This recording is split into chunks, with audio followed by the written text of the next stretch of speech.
What happens when the moon goddess marks you for greatness, but everyone around you believes you're nothing? For Elara Moonwhisper, life meant keeping her head down, her voice quiet, and her existence small. As the Omega daughter of the Silvercrest Pack's Beta family, she'd learned early that survival meant invisibility. Her parents had always been distant, her older sister Seraphina cruel in ways that left no visible scars. But Elara had endured it all, clinging to one fragile hope, that when she came of age, her fated mate would see her worth. But when Alpha Darius Blackthorn rejected her in front of the entire pack, declaring her too weak to stand beside him as Luna, everything changed. And when her own sister smiled that cold smile and whispered, "You were always too soft to survive," before shoving her from the ceremonial tower into the ravine below. What happens next, no one was prepared for. Not her sister, not her pack, not even the gods themselves. The autumn equinox moon hung heavy over the Silvercrest territory, fat and golden like a promise waiting to be broken. Elara stood in the center of the ceremonial grounds, her simple white dress stark against the sea of elegant furs and leathers worn by the higher-ranking wolves around her. The scent of anticipation, sharp pine and smoldering wood, filled the air, mixing with her own nervous fragrance of lavender and morning dew. Tonight was the mate recognition ceremony, where wolves who'd recently come of age would discover their fated bonds. Elara's 21st birthday had passed 3 days ago, and the pull she'd felt toward Alpha Darius had grown so strong she could barely breathe when he was near. The mate bond hummed beneath her skin, a golden thread connecting her heart to his. He had to feel it too. He had to. "You look ridiculous," Seraphina hissed in her ear, her sister's scent of cinnamon and iron overwhelming. "Did you really think wearing white would make you look pure? You just look pathetic." Elara swallowed hard, but said nothing. Seraphina had always been everything Elara wasn't. Tall, confident, beautiful in the sharp-edged way that commanded attention. As a high-ranking beta wolf with unusual strength, Seraphina had their parents' pride and the pack's admiration. She'd made Elara's life a careful kind of hell, always staying just within the bounds of what their parents would tolerate. "The Alpha approaches!" someone called out. The crowd parted like water, and Darius Blackthorn strode through, all 6 feet 4 inches of dominant male power. His scent hit her first. Forest after rain, dying embers, ozone before a storm, cold steel. And Elara's wolf stirred within her, whimpering with recognition and longing. His dark hair was pulled back, revealing a face carved from granite and shadow, eyes the color of molten amber. Those eyes found her across the crowd, and for one heart-stopping moment, the world fell away. The bond between them blazed to life, visible to her inner sight as threads of silver and gold. He felt it. She knew he did. Darius crossed the ceremonial circle with deliberate steps, each one sending Elara's heart hammering against her ribs. The pack fell silent, hundreds of wolves watching, waiting. Custom demanded he speak first, acknowledge the bond before the moon goddess and the assembled pack. He stopped in front of her, so close she could feel the heat radiating from his skin. His scent wrapped around her, and her wolf surged forward, desperate to reach their mate. "Elara Moonwhisper," he said, his voice carrying across the grounds. "Yes, Alpha," she whispered. Time stopped. His expression shifted, hardening into something cold and distant. "I, Darius Blackthorn, Alpha of the Silvercrest Pack, reject you as my mate." The words hit her like claws to the chest. Around them, the pack erupted in gasps and murmurs, but Elara couldn't hear anything over the roaring in her ears. "You what?" she managed. "You are too weak, Darius continued, his voice carrying the weight of absolute authority. An Omega with no notable abilities, no strength, no power to offer. You would make our pack vulnerable. I choose strength over sentiment. I choose. His gaze slid past her to where Seraphina stood, smirking. Another. The rejection slammed into Ilara's soul, and she felt the mate bond begin to fray. Custom demanded a response, and her voice came out broken, barely audible. I, Ilara Moonwhisper, accept your rejection. The bond snapped. It didn't break cleanly. It tore, shredding through her chest like silver-coated claws, severing the golden thread that had connected them. Ilara screamed, collapsing to her knees as pain, unlike anything she'd ever known, radiated through her body. Her wolf howled inside her, a sound of such anguish that several pack members stepped back, hands flying to their chests. Through the haze of agony, she heard Darius speak again. Seraphina Moonwhisper, will you accept the honor of becoming my mate and Luna of the Silver Crest Pack? With pleasure, my alpha, Seraphina purred. Ilara looked up through tears to see her sister step forward, her expression triumphant. This had been planned, orchestrated. The betrayal was a blade twisting in an already mortal wound. Guards, Darius called. Remove her from the ceremonial grounds. She is no longer welcome at pack gatherings. Strong hands grabbed Ilara's arms, hauling her to her feet. She couldn't feel her legs, couldn't feel anything except the gaping wound where her mate bond had been. They dragged her through the parting crowd, past faces twisted with pity, disgust, satisfaction. Her parents stood near the edge of the gathering. Her father, Marcus, beta of the pack, looked away. Her mother, Lydia, met her eyes for just a moment before turning her back. They dragged her to the base of the old watchtower, a stone structure at the edge of the ceremonial grounds that overlooked the ravine, separating pack territory from the wild lands beyond. The guards deposited her roughly on the ground and left without a word. Ilara knelt there, shaking, as the ceremony continued behind her. She heard the formal words of mate acceptance, heard the pack's roar of approval.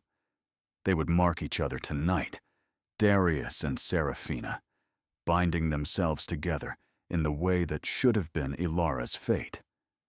Footsteps approached, and Ilara didn't need to look up to know who it was. Seraphina's scent of cinnamon and iron announced her. Get up, Seraphina said. Ilara couldn't. Her body felt broken. Her wolf whimpering and curled in on herself deep within. I said, get up! Seraphina grabbed Ilara's hair, yanking her to her feet. She dragged her toward the tower entrance. There's something I want to show you. Sarah, please, Ilara gasped. Why are you doing this? Why? Seraphina laughed, cold and cruel. Because I'm tired of watching you waste what should have been mine. Mother and father always said you were special, that you had some great destiny.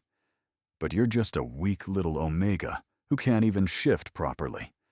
And now, with Darius choosing me, everyone will finally see the truth. I'm the powerful one. I'm the one who matters. She forced Ilara up the tower steps, spiraling higher and higher until they emerged onto the observation platform. The wind whipped around them, carrying the scent of pine and approaching winter. Below, the ravine yawned dark and hungry, 100-foot drop to jagged rocks and rushing water. Sarah, what are you? Do you know what mother and father did when you were born? Seraphina's voice dripped with venom. There was a prophecy, some ancient nonsense about a wolf with power to reshape the world. The pack's seer said it was you. Said you'd be too dangerous if you ever came into your power. So our dear parents had a witch bind your abilities, lock your wolf away where she could never fully emerge. They were afraid of you, Ilara, afraid of what you might become. Ilara stared at her sister, the words not quite making sense through her pain. That's not possible. Oh, it's true. And they did it because they loved me more. Because they knew I was the real heir, the real power in this family. But that binding won't break unless something catastrophic happens. Unless you experience trauma so severe, it shatters the spell. Serafina's smile widened, like a mate rejection combined with, say, a fatal fall. Understanding crashed over Ilara like ice water. You want to kill me? I want you gone, Serafina corrected. You were always too soft to survive, little sister. Too kind, too gentle, too weak. The world doesn't have room for wolves like you, she shoved. For one crystalline moment, Ilara was airborne, suspended between earth and empty sky. The wind screamed past her ears, her sister's face growing smaller above. She saw Serafina turn and walk away, not even staying to watch her fall. Then, Ilara hit the rocks, and the world went black. Cold. That was the first sensation that penetrated the darkness. Bone deep. Soul-numbing cold that made her teeth chatter and her body convulse. Ilara tried to open her eyes, but her lids felt frozen shut. She tried to move and felt nothing but agony singing through every nerve. Where? Memory returned in fragments. The rejection. The pain. Serafina's smile. The fall. She should be dead. She'd fallen from the tower into the ravine. She'd felt bones break on impact, felt her skull crack against stone. There was no surviving that kind of fall, not for an Omega without an active healing factor. But she was alive. Somehow, impossibly, she was alive. Ilara forced her eyes open and immediately regretted it. Snow. Everywhere, heavy flakes falling from a slate-gray sky. She was lying at the bottom of the ravine, half submerged in an icy stream, her white dress torn and stained with blood. Her right arm bent at an unnatural angle. She couldn't feel her legs. A blizzard? Of course. The weather had been clear during the ceremony, but the autumn storms in this region came fast and brutal. How long had she been unconscious? Hours? A full night? She had to move, had to find shelter or she'd freeze to death. With a cry of agony, Ilara dragged herself from the water using her good arm. Every movement sent fresh waves of pain through her broken body. Her wolf was there, whimpering, trying to help. But something was wrong. The healing that should have kicked in immediately was barely functioning. Her injuries closing at a pace that would take days instead of hours. The binding, she thought dimly. Serafina's words echoed in her mind. Her parents had bound her power, locked her wolf away. Even now, even broken and dying. She wasn't allowed to be strong enough to save herself. She crawled. Inch by agonizing inch, she dragged her shattered body across the ravine floor, following the stream because following water meant possibly finding shelter. The snow fell heavier, coating her skin, her hair, her clothes. Her lips turned blue. Her fingers went numb. There, through the curtain of white, she glimpsed a shape, a structure, an old barn half collapsed, abandoned by whatever humans had once farmed this border territory. It might as well have been a palace. Ilara crawled through the broken doorway and collapsed on the dirt floor, gasping. The barn blocked the worst of the wind, but it was still bitterly cold. Old hay lay scattered in the corners, and she dragged herself toward it, burrowing into the dried grass like a wounded animal going to ground. This is it, she thought. This is where I die. She'd survived the fall, survived her sister's murder attempt, only to freeze to death alone in an abandoned barn, while her pack celebrated Serafina's triumph. The irony would have made her laugh if she'd had the strength. Her wolf whined deep within, a sound of fear and sorrow. "I'm sorry," Elara thought to her. "I'm sorry I couldn't be stronger for you." She closed her eyes. Time lost meaning. She drifted in and out of consciousness, each time surfacing to find the world grayer, colder, further away. Her heartbeat slowed. Her breathing grew shallow. The scent of lavender and morning dew, her scent, the essence of who she was, began to fade. And then, in the darkness behind her eyelids, she became aware of something else. Warmth. Not the warmth of fever, but real heat pressing against her from all sides. The scent hit her next. Aged oak and winter snow, pine trees and approaching storms, wild and powerful and ancient. Not pack wolves, something else, something more. Elara forced her eyes open. Wolves surrounded her. Not normal wolves. These were massive, each one the size of a small horse, with fur that seemed to shimmer with barely contained power. One stood directly in front of her, its eyes glowing amber in the darkness of the barn. She tried to count them through her blurred vision. 1, 2, 3, 4. Her mind struggled to focus. 5, 6, 7, 8, 9, 10. 10 enormous wolves, arranged in a protective circle around her broken body, their combined body heat keeping her from freezing. They didn't move to attack. They just watched. Waited. The largest one, the one with amber eyes and fur as dark as midnight, lowered its massive head toward her. She should have been terrified. She should have screamed. But something in those ancient eyes spoke of recognition, of purpose, of destiny finally arriving. "You're real," she whispered, her voice barely audible. The old stories. The Shadow Guard. The wolf's eyes seemed to brighten with approval. "We've been waiting for you," a voice said, and it took Elara's fevered mind a moment to realize the voice was in her head, resonating through the pack bond that shouldn't exist between her and these strangers. "For so very long, matriarch, we've been waiting." The darkness rose up to claim her again, but this time she fell into it without fear.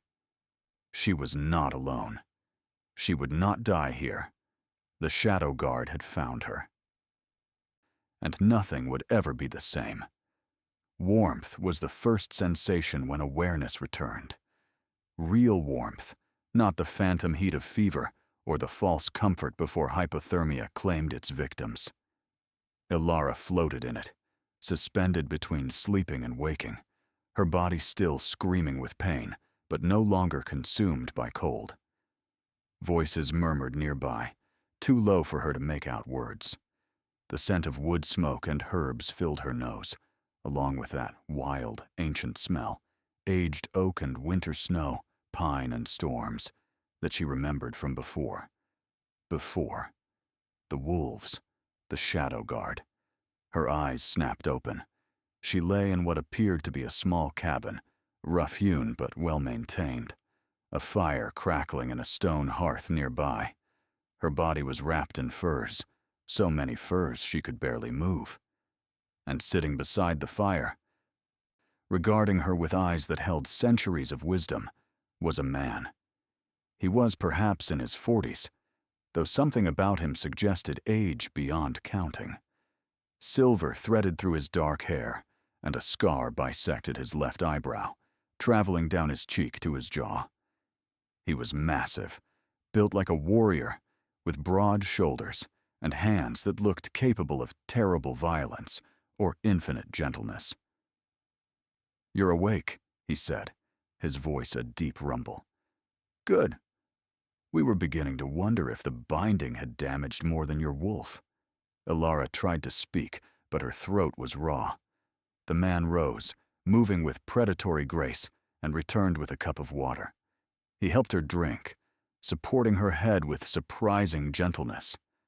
"Easy," he murmured. "You've been unconscious for 3 days. Your body has been trying to heal. But the binding makes it difficult." Who? Alara managed. My name is Theron Stormborn, he said, settling back into his chair. Commander of the Shadow Guard, sworn protector of the matriarch bloodline. We've been searching for you for over 2 decades. The Shadow Guard is a myth, Alara whispered. A story parents tell children. Is it? Theron's lips curved into something that might have been a smile. Yet, here we are. And here you are, exactly where the prophecy said you would be. Broken, betrayed, and reborn. Prophecy. The word tasted strange on her tongue. My sister mentioned. She said there was a prophecy about me, that my parents bound my power because of it. They did. Theron's expression hardened. Your parents were fools driven by fear. The prophecy was clear. When the silver moon bleeds red, the matriarch shall rise, born of the Omega line, marked by betrayal's price. She will come when darkness claims the ancient Pax, with power to reshape the world or tear it from its tracks.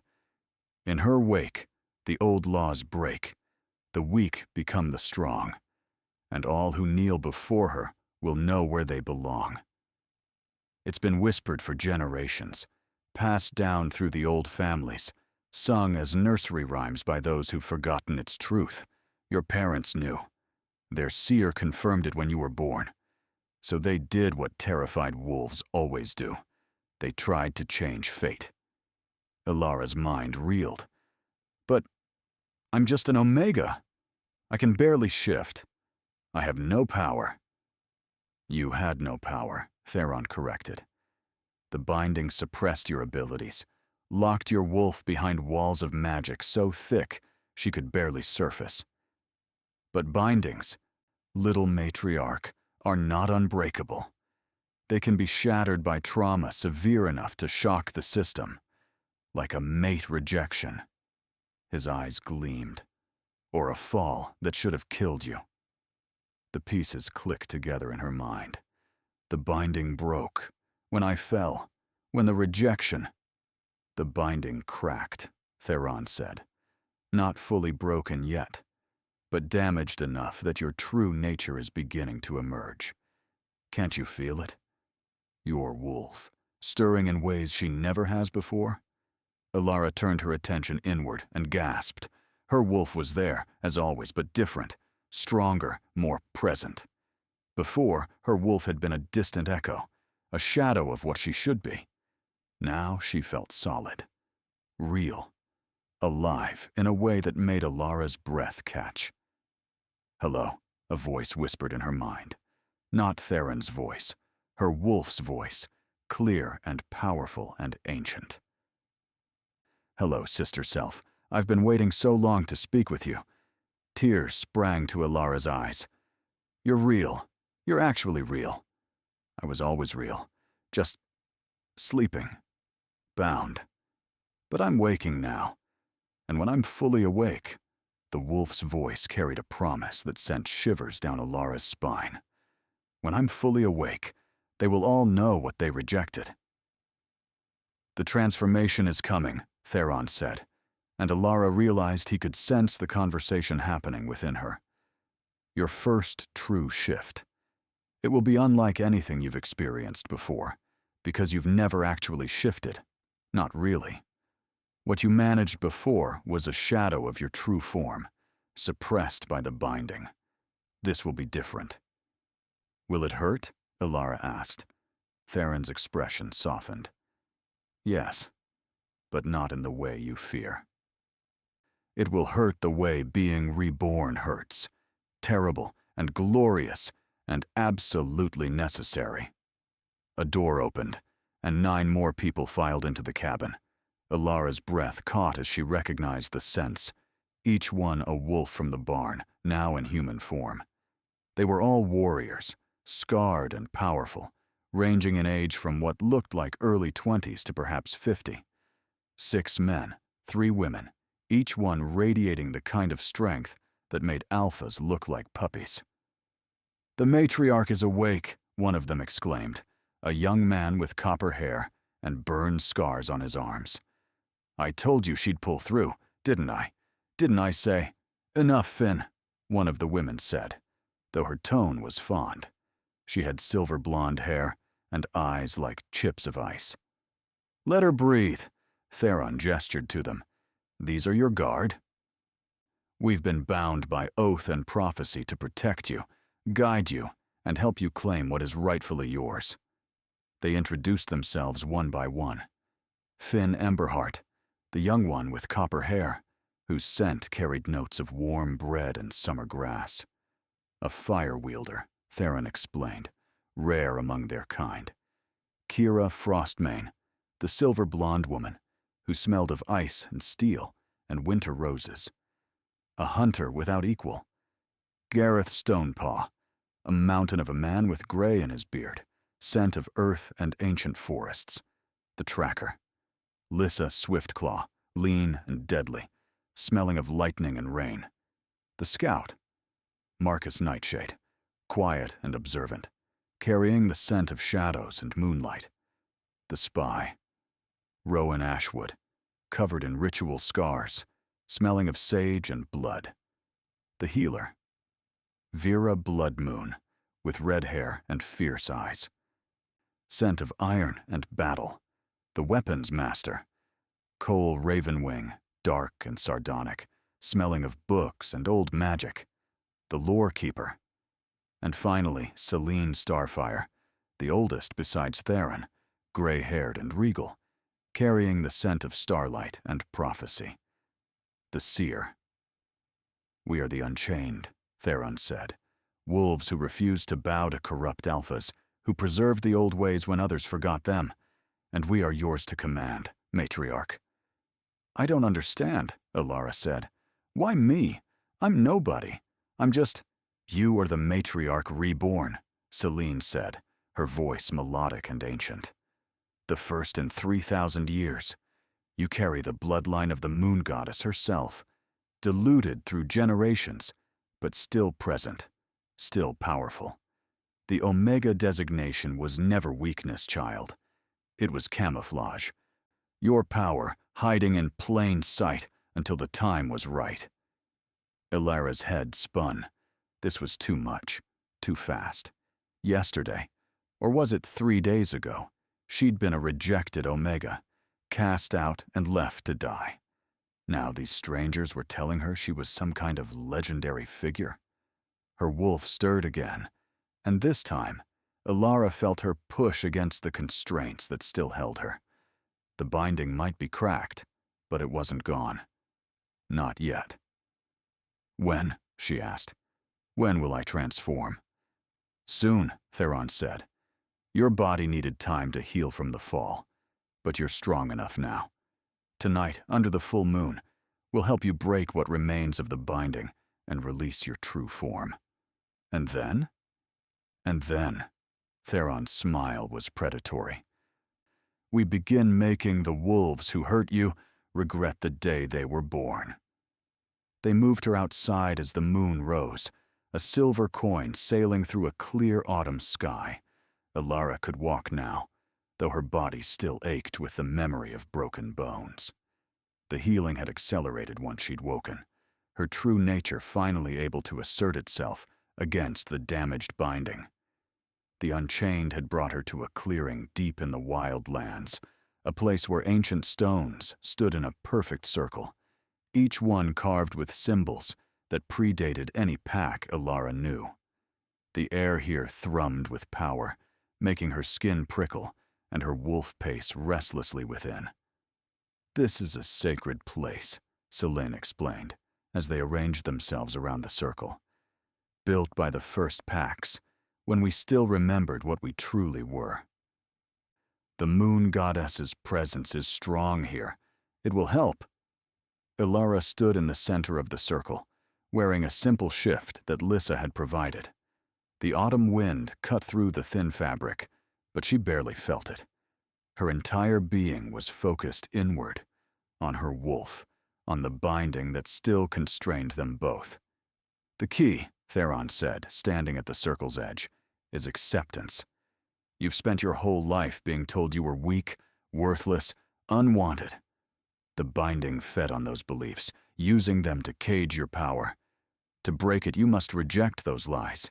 You must accept what you truly are. And what am I? Alara asked. Power, Theron said simply. Primal, unstoppable, divine. You are the matriarch. You are the storm they tried to keep in a bottle. You are vengeance and justice, and the future itself. Now claim it. The moon reached its zenith, and suddenly, Alara could feel the goddess's attention like a physical weight.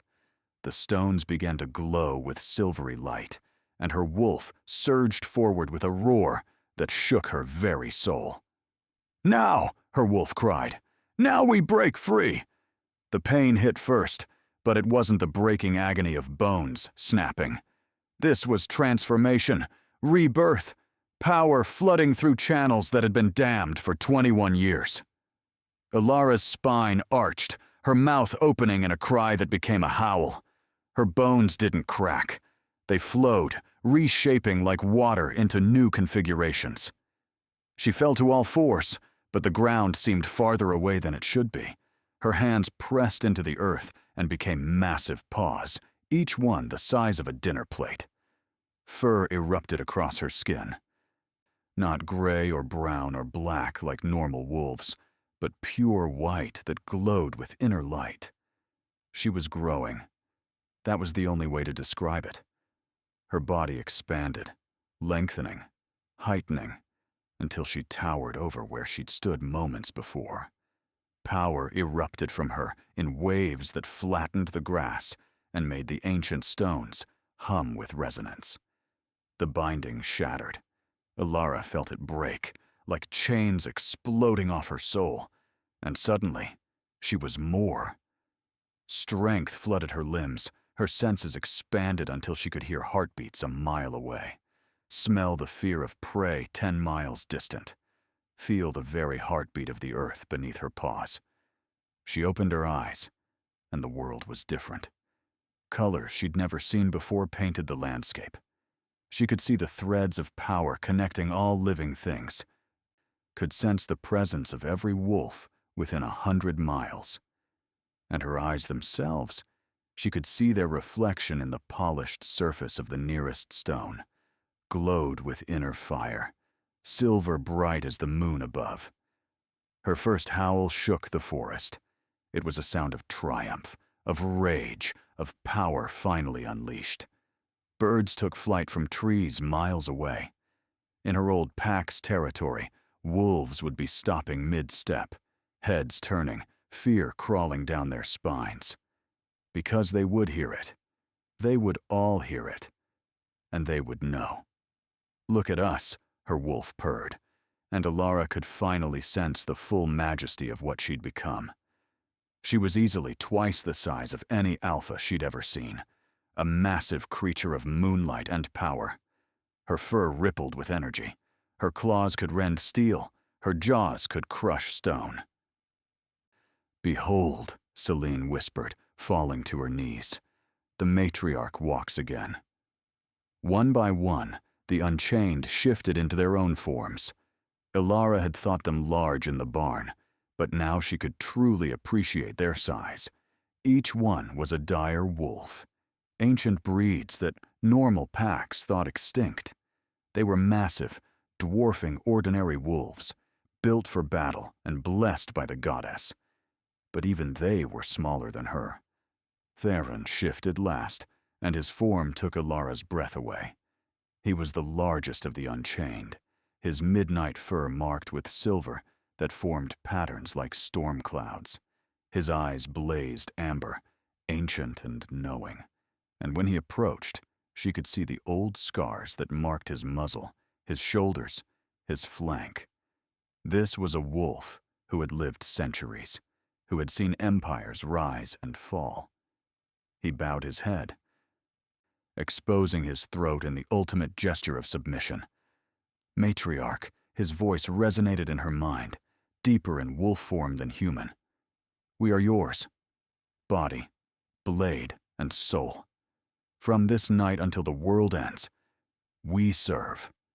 The others echoed his pledge, their voices creating a symphony in her mind.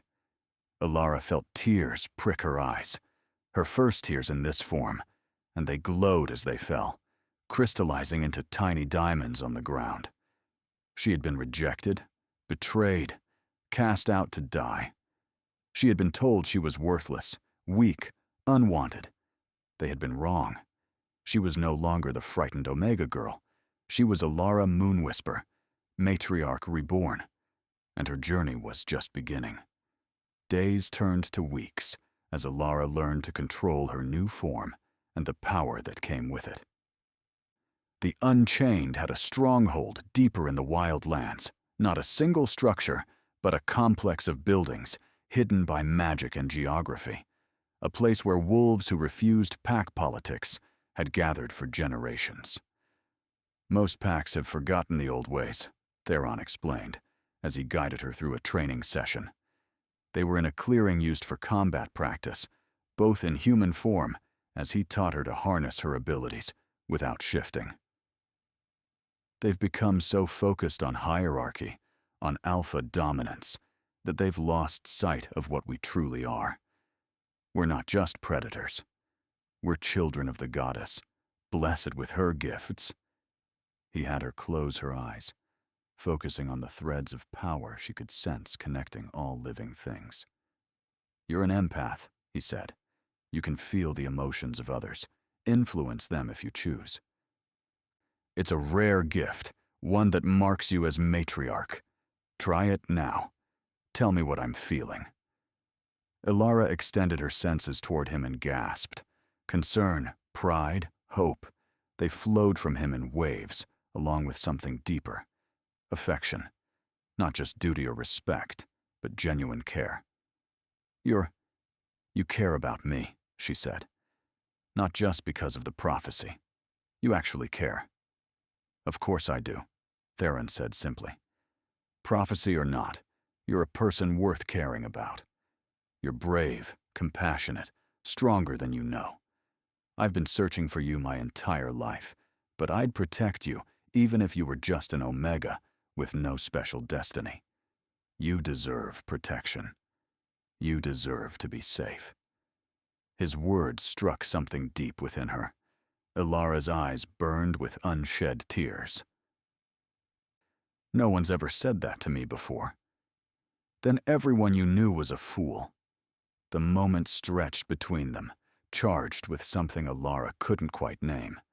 Theron cleared his throat, stepping back. Again. Try to sense the others. Tell me where they are, what they're feeling. She practiced, expanding her awareness further each time. Finn was in the forge, his emotions a bright flame of joy as he worked metal. Kira was hunting in the northern woods, calm and focused. Gareth was meditating in his room, his presence like deep stone. Lissa was running the perimeter, excitement singing through her. Marcus was in the shadows, his emotions carefully controlled but tinged with worry. Rowan was in the healing house, his compassion flowing toward the injured wolf he tended. Vera was in the training yard, fierce satisfaction in every movement. Cole was in the library, his curiosity a living thing. Celine was in the sacred grove, her consciousness expanded toward the future, seeing paths not yet walked. Good, Theron said. Very good. Now, the harder part. Can you influence emotion? Project calm, confidence, joy? I don't want to manipulate people, Alara said, uncomfortable. It's not manipulation when used ethically, Theron countered. A good leader can calm panic, inspire courage, ease suffering. The matriarchs of old used this gift to unite packs, to prevent wars, to heal the wounded hearts of their people. It's not about control, it's about connection. She tried, reaching toward Finn with threads of calm. In the forge, she sensed him pause, then sigh with contentment, his work becoming smoother, more focused. She tried joy with Lissa, felt the scout's steps become lighter, her laughter ringing across the compound. You're a natural, Theron said. It took me decades to achieve what you're doing in weeks. The training continued. She learned to shift faster, to control the transition so she could move between forms in seconds instead of minutes. She learned to fight in both forms, though Theron assured her she'd never need to. The Unchained would die before letting anyone close enough to harm her. That's not enough, Elara insisted, after one particularly intense session. They were both breathing hard, covered in dirt and sweat. I don't want people dying for me. I want to be strong enough that no one has to die at all. Spoken like a true matriarch, Theron said, and there was something in his voice, in the way he looked at her. That made her heart skip. The bond between them had been growing. Not a mate bond. That had been destroyed when Darius rejected her and couldn't form again with another while he lived. But something else. Deeper. Theron called it a chosen bond, something rarer and more precious than fate's decree. Fated mates are the goddess's gift, he'd explained one evening as they sat by the fire. But chosen mates are our gift to each other. They form slowly, built on trust and respect and genuine affection. No magic compels them. No destiny forces them. They exist because we will them into being. Is that what's happening? Elara asked. Between us? Theron looked at her with those ancient amber eyes. Would you want it to be? I don't know, she admitted. Everything's happened so fast. A month ago, I thought I knew what my future held. Now, everything's different. I'm different. You're allowed to take your time, Theron said gently. I've waited centuries for you. I can wait a while longer. But as the weeks passed, Elara found herself drawn to him more and more. His quiet strength, his patient teaching, the way he saw her not as a prophecy to be fulfilled, but as a person to be cherished. The way he laughed at Finn's terrible jokes and deferred to Selena's wisdom despite being her commander. The way his scent, aged oak and winter snow, pine and storms, made her feel safe and dangerous at once. The Unchained had become her family. Finn taught her to work metal, to channel her power into physical objects. Kira showed her how to hunt, to move through the forest like a ghost. Gareth shared meditation techniques, ways to center herself when the power threatened to overwhelm. Lissa took her running, pushing her speed, until she moved faster than any wolf should be able to. Marcus taught her espionage, the art of gathering information without being seen. Rowan showed her healing, how to direct her empathic abilities to knit wounds and ease pain. Vera trained her in combat, brutal sessions that left them both battered, but stronger. Cole filled her mind with history and lore, teaching her about the matriarchs who came before. Selene guided her in prophecy and vision, helping her understand the threads of fate. They were hers, and she was theirs. The pack bond between them strengthened daily, until Elara could sense each of them no matter how far apart they were. This is what it should be, she said to Selene one afternoon as they worked in the garden. Pack shouldn't be about dominance and submission. It should be about this: connection, support, family. That's what the matriarchs brought, Selene said. Before the age of alphas, before wolves forgot their true nature, we lived under the guidance of matriarchs. They led with wisdom, with empathy, with power that didn't require cruelty to enforce. You could bring that back. You could change everything. My old pack won't accept me, Elara said. Darius Blackthorn is a fool who will live to regret his choices, Selene said sharply. But yes, they won't accept you willingly. Change rarely comes without conflict. As if summoned by her words, Marcus appeared at the garden's edge, his expression grim. Commander Theron requests your presence, matriarch. We have a problem. They found Theron in the war room, a map spread before him. The other Unchained were already assembled, their expressions serious. What's wrong? Elara asked. A scout found us, Marcus said. One of Darius's wolves, ranging into the wild lands. Vera captured him before he could return with information, but we have to assume he got off a warning howl. They know I'm alive, Alara said. Worse, Theron said. They'll know you've transformed, that you're no longer the weak Omega they cast out. And knowing Darius, he'll see you as a threat to his authority. So what do? We prepare for war, Vera said, her hand on her blade. They'll come for us, and we'll be ready. But Alara shook her head. No. Enough people have died in pack wars. There has to be another way. There is, Selene said quietly. The challenge. Everyone turned to look at her. The old laws, Selene continued, before the Alpha system took hold. Conflicts between packs were settled through ritual challenge. The leaders would meet, state their grievances, and the goddess herself would judge who deserved to rule. If you invoke the challenge, Darius has to respond. Pack law demands it. And if I win?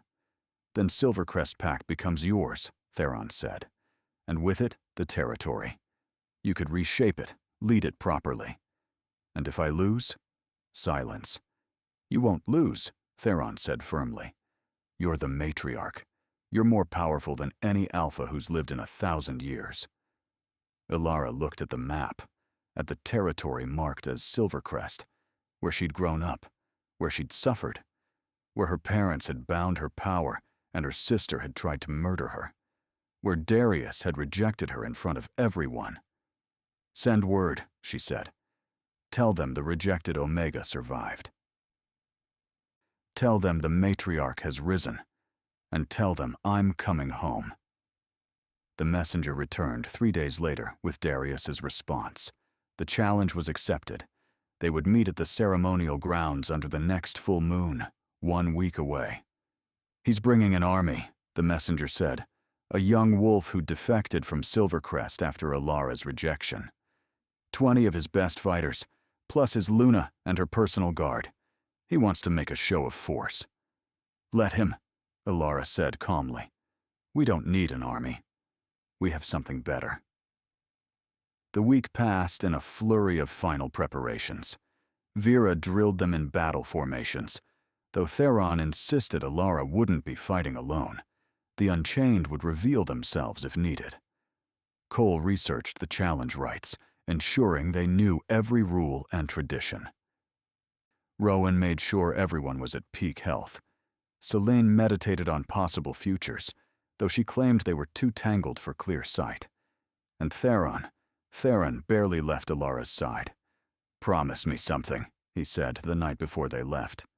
They stood on the balcony of her quarters, looking out over the stronghold. Promise me you won't take unnecessary risks.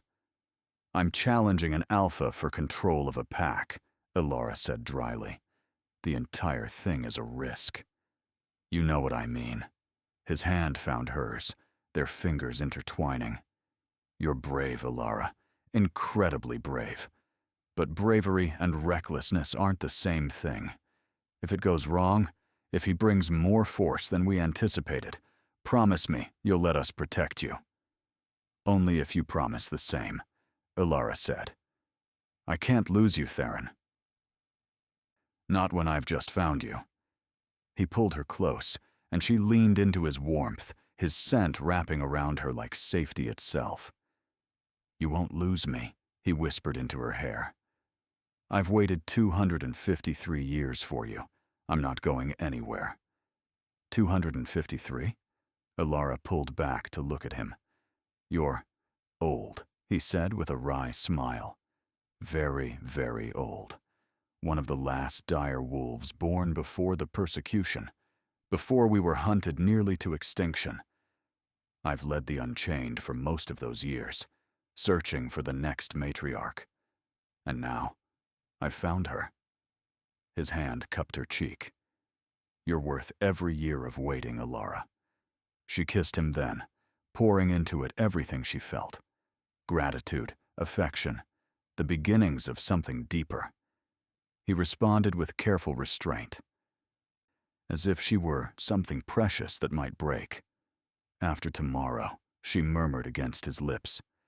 "After this is over, we'll figure out what we are, what we can be." "After tomorrow," he agreed. "For now, you should rest. You'll need your strength." But Alara didn't sleep that night. She stood on the balcony, feeling the bonds that connected her to the Unchained, to this place, to her own power. She was no longer the frightened girl who'd been pushed from a tower. She was no longer the rejected Omega, worthless and weak. She was the matriarch, and tomorrow everyone would know it. The ceremonial grounds looked exactly as Alara remembered, ancient stones in a cleared circle, pack wolves gathering around the perimeter. But this time, she walked in not as a victim, but as a force of nature. The Unchained flanked her, all 11 of them in human form, dressed for battle. They looked like legends stepped from the pages of Cole's books, warriors from an age when power meant more than politics. Theron walked at her right hand, Selene at her left, and the others formed a protective wedge behind her. The assembled Silvercrest wolves fell silent as they approached. Alara could feel their shock rippling through the crowd, their sense shifting from curiosity to fear. They recognized her face, but not what she'd become. Power radiated from her in waves, impossible to miss, and her eyes, still glowing faint silver even in human form, marked her as other. Darius stood at the center of the ceremonial circle, and Seraphina stood beside him, her hand possessively on his arm. Both wore their finest. The Luna mark fresh on Seraphina's neck, a glowing silver symbol that proclaimed her as Darius's chosen mate. Alara's parents stood with the pack elders, and Marcus's face had gone gray when he saw her. Lydia's hand flew to her mouth. "Alara," Darius said, and his voice carried across the grounds. "So you survived. I must admit, I'm impressed." "You tried to kill me," Alara said simply. "I?" Darius's eyebrows rose. "I merely rejected you. A harsh necessity, but within my rights as Alpha." "But your mate pushed her from the tower," Selene said, her voice cutting through the crowd. "We have testimony. We have evidence. Seraphina Moonwhisper attempted murder." Every eye turned to Seraphina, whose face paled. "That's a lie. I never—" "The scout you sent into the wild lands confessed everything," Marcus Nightshade said, stepping forward. "We have his sworn statement. He saw you push your sister. He heard you gloat about it afterward to your friends." Seraphina's scent spiked with panic, cinnamon and iron sharpening into something acrid. "He's lying! Darius, you can't believe—" "Enough!" Darius's voice cracked like a whip. He looked at Alara, and for the first time, she saw uncertainty in his eyes. "If what they say is true, Seraphina will face pack justice. But that's not why you're here, is it? You invoked the challenge." "I did," Alara said. "For the crime of wrongful rejection and attempted murder. For the crime of turning your pack away from the old ways. For the crime of choosing power over honor. I challenge your right to lead Silvercrest Pack."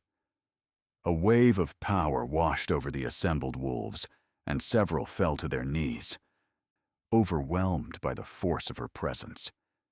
"You're an Omega," Darius said, but there was doubt in his voice now.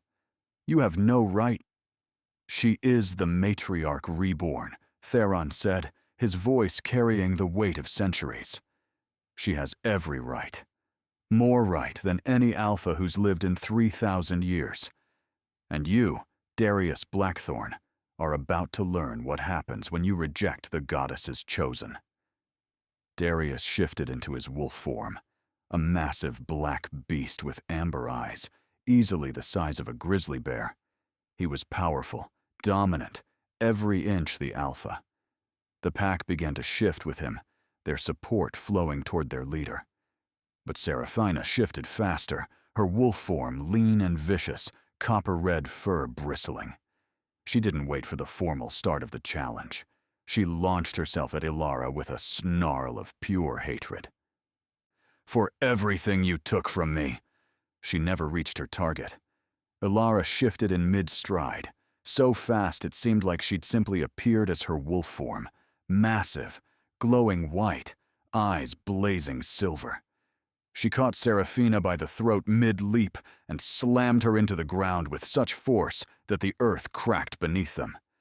Serafina yelped, struggling, snapping, trying desperately to break free. But Ilara was immovable. She held her sister pinned with one enormous paw, barely straining, while Serafina thrashed uselessly. "This is what you wanted to destroy." Ilara's voice resonated in every wolf's mind, her mental presence so powerful they could all hear.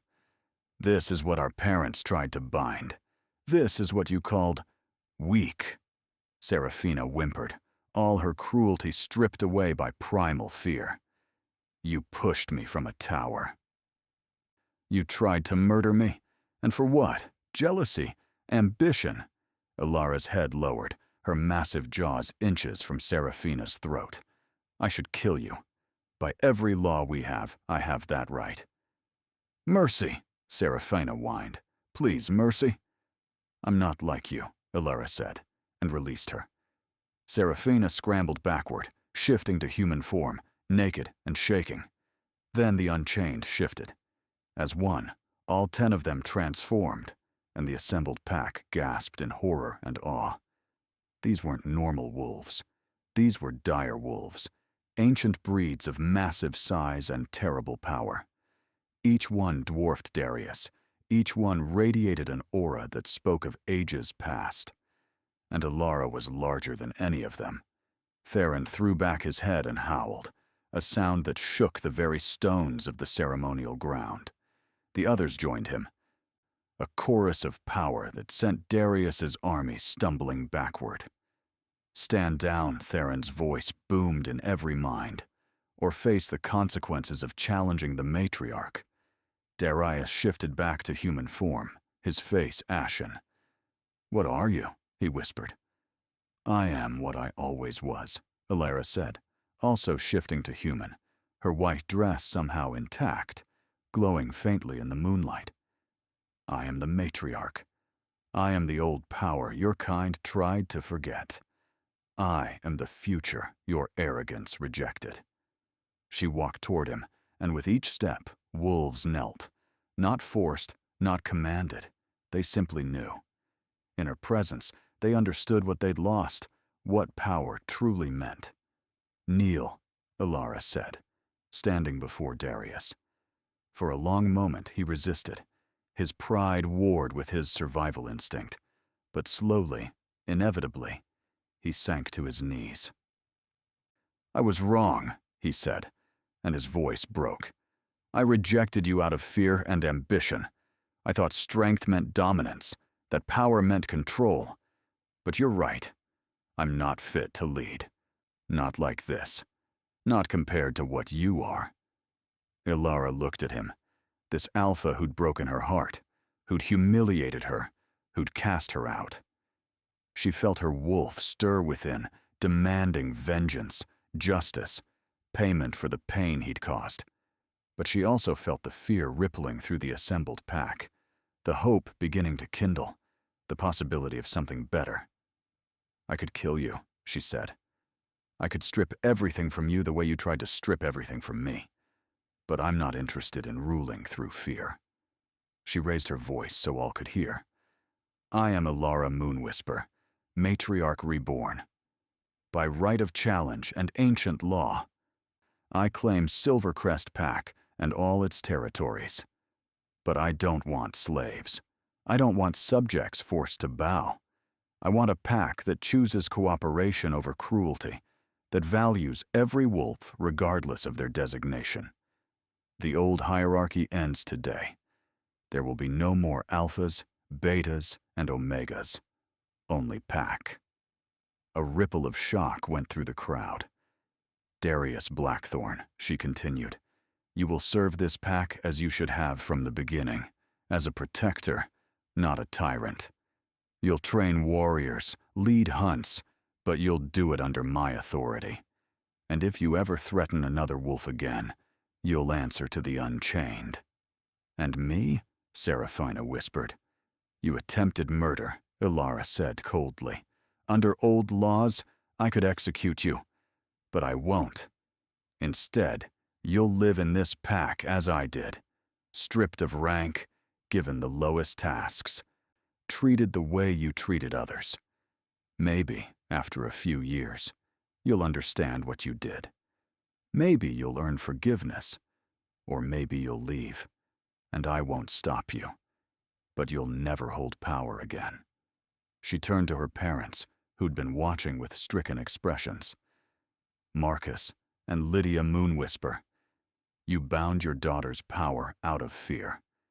You let her be abused, cast out, nearly killed. What do you have to say?" Her father stepped forward, tears streaming down his face. "We were wrong, so terribly wrong. We thought we were protecting you, protecting the pack, but all we did was cause pain. I don't expect forgiveness, Ilara. I just want you to know. I'm sorry. We're both sorry." "Sorry doesn't undo 21 years of suffering," Ilara said. "But unlike some, I believe in redemption. You'll work to make amends. You'll help rebuild this pack into something better. And maybe, someday, we can be a family again. But not today." She turned to face the entire pack, spreading her arms. "This is my territory now. These are my wolves. And things are going to change.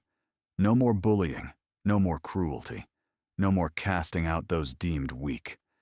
We protect each other. We lift each other up. We remember what we were meant to be. Children of the moon goddess, blessed with her gifts. Who stands with me?" One by one, wolves began to kneel, not in submission, but in acceptance. The old order was ending. The new one had begun. And standing at the edge of the circle, Theron watched his matriarch claim her birthright, his heart swelling with pride and something deeper.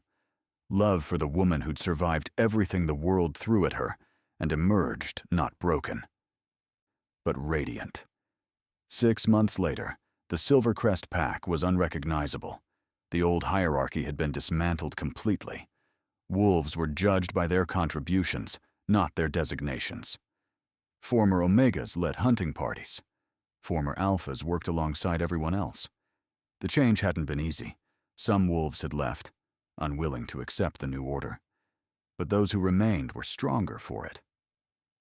Ilara stood on the balcony of what had once been the Alpha's residence, and was now simply her home, watching the pack go about their evening routines. Children played in the square without fear. Elders sat in circles, passing down the old stories. Warriors trained together, teaching rather than dominating. Strong arms wrapped around her from behind, and she leaned back into Theron's embrace. His scent, now as familiar as her own, brought instant comfort. "Proud of what you've built?" he asked. "We've built," she corrected. "The Unchained made this possible." "The Unchained gave you the tools," Theron said. "You made it happen. You're everything the prophecy said you'd be, and more." The chosen bond between them had fully formed over the months, visible as a silver mark on both their necks. Not the same as a fated mate bond, but perhaps more precious for being freely given. They'd stood before the pack and declared their union, choosing each other before gods and wolves alike. "Selene had another vision," Ilara said. "She says there's trouble coming. Other packs have heard about what happened here. Some want to join us. Others see us as a threat." "Let them come," Theron said. "We'll be ready." "And the blood moon next month," Ilara continued. "She says it's a sign. Something ancient is waking." "Then we'll face it together," Theron said firmly. "You're not alone anymore, Ilara. You have your pack. You have the Unchained. You have me. Whatever comes, We'll face it as we face everything. Together.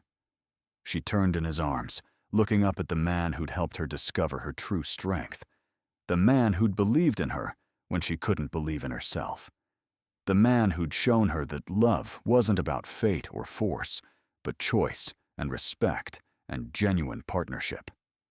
"I love you," she said, the words still new, but growing more comfortable each time she spoke them.